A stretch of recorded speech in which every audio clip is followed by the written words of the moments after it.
কিন্তু ধৈর্যের জন্য বড় কলবের প্রয়োজন রয়েছে, হ্যাঁ, উদারতার প্রয়োজন রয়েছে, অন্তর বড় হইতে হবে, কলিজা বড় হইতে হবে। আল্লাহ তৌফিক দান করেন। 3232 নম্বর হাদিস বর্ণনা করছেন আবু ইসহাক শাইবানী রাহিমাহুল্লাহ, সাআলতু যির বিন আবি হুবাইশ, আমি যির বিন হুবাইশকে জিজ্ঞেস করলাম আন কাউলিল্লাহি তাআলা, মহান আল্লাহর এই বাণী তফসির সম্পর্কে। সূরা নাজমের আয়াত নম্বর 9-10 আল্লাহ বলছেন ফাকানা কাবা কাউসাইনে আও আদনা সুম্মা দানা ফাতাদাল্লা, অতঃপর তিনি নিকটবর্তী হইলেন, ফাতাদাল্লা আরও বেশি কাছাকাছি হয়ে গেলেন, ফাকানা কাবা কাউসাইনে দুই ধনুকের সমান দূরত্বে চলে গেলেন, ফাকানা কাবা কাউসাইনে আও আদনা, অথবা ওর চেয়ে বেশি কাছাকাছি হয়ে গেলেন। দুই ধনুকের কাছাকাছি, অত একটা ধনুক বুঝেন তো, ধনুক বুঝেন না? আরে তীর ধনুক বুঝেন না? ছোটকালে খেলেন নাই নাকি? আমরা তো খেলেছি। তো তীর ধনুক, দুই ধনুকের কাছাকাছি দূরত্বে চলে গেলেন। এই আয়াতের তফসির কি? মানে আসলে আলোচনা চলছে মেরাজের, আলোচনা চলছে কিসের? মেরাজের কথা এই আয়াতগুলিতে সূরা নাজমে রয়েছে।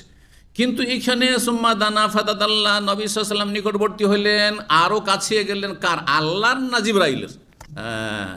একদল বলছে আল্লাহর কাছাকাছি হয়ে গেলেন, যেটা ভুল তাফসীর। আর আরেক দল বলছেন যে জিবরাইলের এত কাছাকাছি হয়ে গেলেন শারীরিকভাবে যে ফাকানা কাব, জিবরাইল আলাইহিস সালাম যে আপন আকৃতিতে বিশাল আকৃতিতে তিনি সবচেয়ে শ্রেষ্ঠ ফেরেশতা, তার মাঝে আর নবী সাল্লাল্লাহু আলাইহি ওয়াসাল্লামের মাঝে দুই ধনুক বা তার চাইতে কম দূরত্ব ছিল, এত কাছাকাছি হয়েছেন জিবরাইল আলাইহিস সালামের। এটা হচ্ছে সঠিক তাফসীর। তো এই আয়াতের তফসির কোনটি? আল্লাহর কাছাকাছি হলেন নবী সাল্লাল্লাহু আলাইহি ওয়াসাল্লাম একবারে এইভাবে, নাকি জিবরাইল আলাইহিস সালামের উদ্দেশ্য হচ্ছে এটি?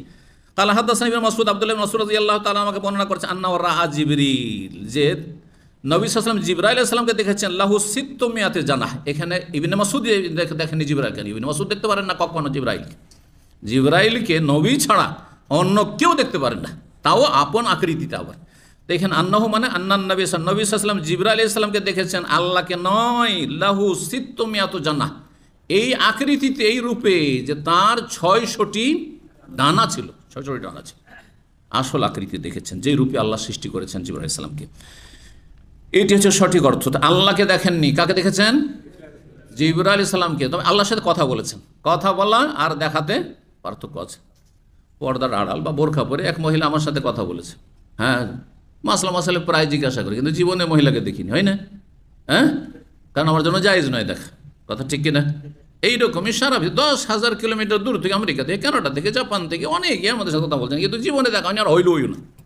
হ্যাঁ, কিন্তু কথা হয়েছে হয়তো, এটাকে হচ্ছে কথা বলা তো হয়েছে, কিন্তু দেখা হয়নি।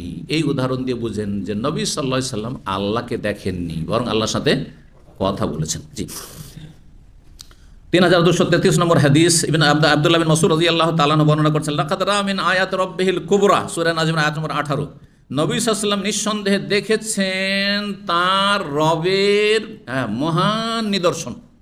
মহান নিদর্শনাবলীগুলি। আয়াত বহুবচন রয়েছে, যেগুলি বড় বড় নিদর্শন, সে বড় বড় নিদর্শন দেখেছেন। নিদর্শন মানে যা দেখে আল্লাহকে চেনা যায়, সৃষ্টিগত নিদর্শন। মেরাজের সফরে অসাধারণ কিছু দেখেছেন, জান্নাত দেখেছেন, জান্নাতের দৃশ্য দেখেছেন, বিভিন্ন নেয়ামতগুলি জান্নাতে দেখেছেন, জাহান্নামে বিভিন্ন রকম পাপীদের আযাব শাস্তি দেখেছেন। এগুলো হচ্ছে আয়াত রাব্বিহিল কুবরা, সিদরাতুল মুনতাহা দেখেছেন, ইত্যাদি ইত্যাদি। আম্বিয়া রাসূলগণের সাথে দেখা করেছেন। জি, তারপরে বলছে খালা রাফাফান আখদার, সবুজ। রাফরাফ মানে কি? রাফরাফ মানে বিছানা, বেসাত হয়, ফেরাশ। রাফরাফ মানে রেশমের কাপড়, সূরা রহমানের রাফরাফ। তো রাফরাফ মানে রেশমের পোশাক। তাহলে জিবরাইল আলাইহিস সালামের যে আসন, তাতে দেখেছেন সবুজ বিছানা, অত সবুজ পোশাক দেখেছেন তিনি। সাদ্দা উফুক আসসাম, আকাশের যেন পুরা দিগন্ত। দিগন্ত কোনটাকে বলা হয়? এক কোণা থেকে আকাশের আর এক কোণা, জানেন এদিকটা কি? দক্ষিণ না উত্তর? উত্তর পূর্ব থেকে আপনার কি উত্তর পশ্চিম, এটা একটা দিগন্ত। একটা দিক আকাশের পুরো যেন ঘিরে ফেলেছে, তো বিশাল আল্লাহর সৃষ্টি। 3234 নম্বর হাদিস বর্ণনা করছেন মা আয়েশা রাদিয়াল্লাহু তাআলা আনহা, বলছেন মান জামা, কেউ যদি এই কথা ধারণা করে, আন্না মুহাম্মাদান রাব্বাহু, যে মুহাম্মদ সাল্লাল্লাহু আলাইহি ওয়াসাল্লাম তার রবকে আল্লাহকে দেখেছেন, ফাকাদ আজামা, এখানে বুখারীতে ফাকাদ আজামা, সে বড় অপরাধ করলো। বড় ভ্রান্ত আকিদা বিশ্বাস রাখলো। আর সহি মুসলিমের রেওয়ায়তে রয়েছে ফাকাত আজামাল ফিরিয়া, সে বড় মিথ্যাচার করলো। ফিরিয়াতুন মানে তহমত দাও, হ্যাঁ, ইফতিরা, আমান আজাল মান ইফতারা আলাল্লাহি কাযিবা, ইফতিরা থেকে ফিরিয়া। সেই ব্যক্তি চরম মিথ্যাচার করলো ধর্মের নামে, আল্লাহর নামে এবং রসুলের নামে। নবী সাল্লাল্লাহু আলাইহি সাল্লাম দেখেননি। কার আকিদা এটি? মা আয়েশা রাদিয়াল্লাহু তাআলার আকিদা, যে নবী মেরাজে আল্লাহকে দেখেননি। এখন আপনার আকিদা যদি আপনার জাহেল বক্তার আকিদা হয় যে আল্লাহকে দেখেছেন, তো আপনি কোন আদর্শে বিশ্বাসী আপনি চিন্তা করুন। জি।